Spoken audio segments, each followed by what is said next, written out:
दोस्तों आखिरकार दिल्ली में बीजेपी का 27 साल का वनवास खत्म हुआ और दिल्ली में बीजेपी की बम्पर जीत के बाद पीएम मोदी ने दिल्ली वासियों और देशवासियों को कौन कौन सी गारंटी दी है, आइए देखते हैं। दोस्तों दिल्ली में चुनाव जीत के बाद पीएम मोदी ने 5 बड़े ऐलान किए। आखिरकार भाजपा की जीत से देश की आम जनता को, आम पब्लिक और दिल्ली वासियों को क्या क्या मिलेगा। दोस्तों आज दिल्ली विधानसभा चुनाव में भाजपा की शानदार जीत के बाद प्रधानमंत्री नरेंद्र मोदी ने भाजपा हेडक्वार्टर में अपने कार्यकर्ताओं को संबोधित किया और उन्होंने अपने भाषण की शुरुआत यमुना मैया की जय के नारे से की। ये जयकारा का नारा लगाते हुए पीएम बोले कि इसे दिल्ली की पहचान बनाएंगे। पीएम मोदी ने दिल्ली में विकास और सुशासन की जीत बताया इसको। 2/3 सीटें मिलने पर प्रधानमंत्री नरेंद्र मोदी गदगद नजर आए। आगे पीएम कहते हैं कि आज दिल्ली में दिल्ली के लोगों में एक अलग ही उत्साह और सुकून भी दिख रहा है। उत्साह विजय का है और सुकून दिल्ली को आपदा से मुक्त कराने का है।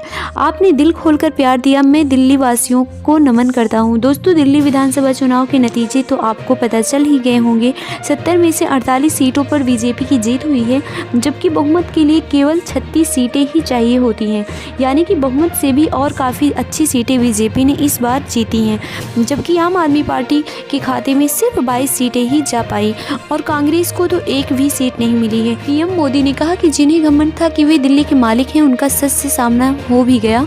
दिल्ली के जनादेश से ये स्पष्ट होता है कि राजनीति में शॉर्टकट के लिए, झूठ और फरेब के लिए कोई जगह नहीं है। ये ऐतिहासिक विजय है। दिल्ली एक दशक की आपदा से मुक्त हुई है। दिल्ली में विकास, विजन और विश्वास की जीत हुई। आज आडंबर, अराजकता, अहंकार और आपदा की हार हुई। कांग्रेस के लिए भी प्रधानमंत्री मोदी कहते हैं कि आज़ादी के आंदोलन के वक्त जो कांग्रेस थी वो कांग्रेस अब नहीं है। आज कांग्रेस देश हित की नहीं बल्कि अर्बन नक्सलियों की राजनीति कर रही है। अर्बन नक्सलियों का डीएनए घुसने के बाद कांग्रेस बर्बाद हो रही है। पीएम मोदी ने कहा कि राजधानी में देश की सबसे पुरानी पार्टी लगातार 6ठी बार खाता भी नहीं खोल सकी और ये लोग खुद को गोल्ड मेडल देते फिर रहे हैं। लेकिन सच्चाई यह है कि कांग्रेस पर देश बिल्कुल भी भरोसा करने को तैयार नहीं है। तो ये तो कुछ राजनीतिक बातें जीते हुई जीत के बाद, लेकिन अब जरा पहले ये समझिए कि दिल्ली वासियों को जीत के बाद क्या क्या फायदे मिलने वाले हैं। इलेक्ट्रिक बसें, दुर्घटना बीमा से लेकर रिवर फ्रंट तक बीजेपी ने चुनाव से पहले ही अपने संकल्प पत्र के पार्ट 3 में भी दिल्ली वासियों के लिए कई घोषणाएं की थी। घरेलू गैस सिलेंडर पर 500 रुपये तक की सब्सिडी मिलेगी। होली दिवाली पर एक गैस सिलेंडर बिल्कुल मुफ्त मिलेगा। महिलाओं को हर महीने 2500 रुपये दिए जाएंगे।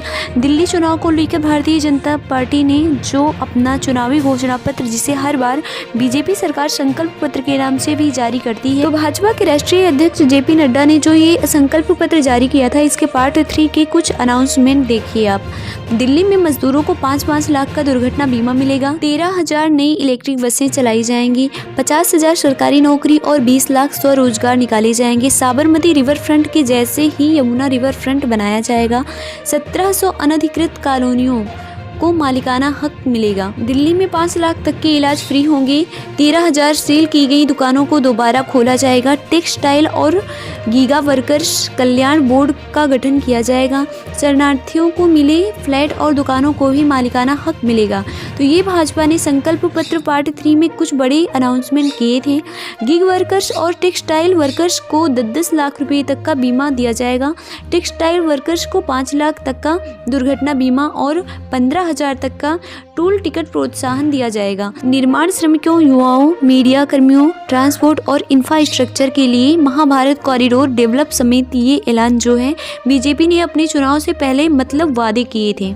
और दोस्तों ये तो भाजपा की संकल्प पत्र का पार्ट 3 था, यानी इससे पहले भी पार्ट 2 और पार्ट 1 जारी किए थे बीजेपी ने। देखिए पार्ट 2 के संकल्प पत्र में बीजेपी ने क्या क्या कहा था। सरकारी शिक्षण संस्थानों में दिल्ली के जरूरतमंद छात्रों को केजी से पीजी तक निःशुल्क शिक्षा दी जाएगी। युवाओं को प्रतियोगी परीक्षाओं की तैयारी के लिए 15,000 रुपये की वित्तीय सहायता और 2 बार की आवेदन शुल्क, परीक्षा के लिए भी यात्रा खर्च की प्रतिपूर्ति की जाएगी। तकनीकी और व्यावसायिक पाठ्यक्रमों के लिए अनुसूचित जाति के छात्रों को डॉक्टर भीमराव अंबेडकर छात्रवृत्ति योजना के अंतर्गत हर महीने 1,000 रुपये मिलेंगे। ऑटो रिक्शा चालकों के लिए भी कल्याण बोर्ड का गठन किया जाएगा।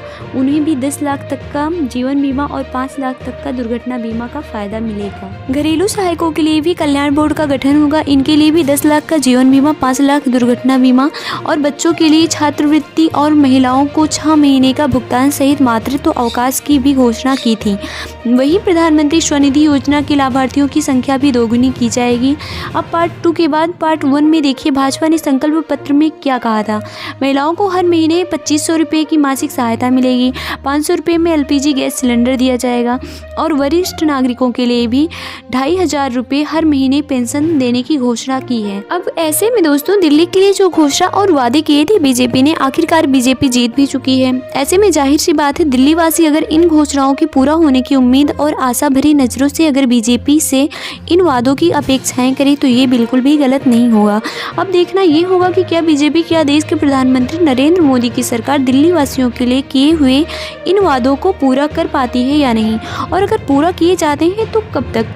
क्योंकि अक्सर देखा जाता है कि राजनीतिक पार्टियां चुनाव से पहले बड़े बड़े वादे जरूर कर देती हैं, लेकिन फिर ये वादे खोखले निकल जाते हैं। खैर, इस बार दिल्ली की जनता ने बीजेपी सरकार पर अपना विश्वास जताया है और हम सबको उम्मीद भी है कि दिल्ली वासियों का ये विश्वास बना रहेगा।